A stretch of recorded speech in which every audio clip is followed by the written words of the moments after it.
బాపులపాడు మండలం బాపులపాడు గ్రామంలో ఇందిరానగర్లో బాపులపాడు మండల వైసీపీ అధ్యక్షుడు నక్కా గాంధీ ఆధ్వర్యంలో ఈవీఎం డమ్మీ మిషన్లతో ఎన్నికల ప్రచారం నిర్వహించడం జరుగుతుంది.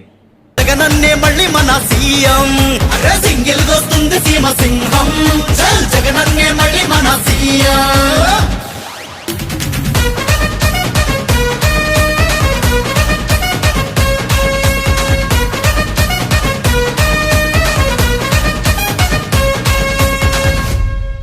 ఏ ప్రజాప్రతినిధులనే పనిలో పరిగెత్తించి గడప గడపకు మన ప్రభుత్వాన్నే తెచ్చి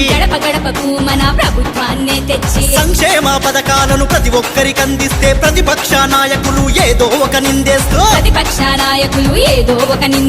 అడుగడుగున అభివృద్ధికి అడ్డుకాలేస్తుంటే బరాబర్ బరాబర్ దిగుతుండ్రు గిరిగీసి బరిలోకి ఒక్కడు అడుగెట్టడు మీలో అసెంబ్లీకి బరాబర్ దిగుతుండ్రు గిరిగీసి బరిలోకి ఒక్కడు అడుగెట్టడు మీలో అసెంబ్లీకి. ఎంతమంది ఏకమైన మళ్ళోసారి అన్నేకుంట నక్కలన్నీ గుంపైన వచ్చేది జగనన్నే. ఎంతమంది ఏకమైన మళ్ళోసారి అన్నేకుంట నక్కలన్నీ గుంపైన వచ్చేది జగనన్నే. పోటాపోటీగా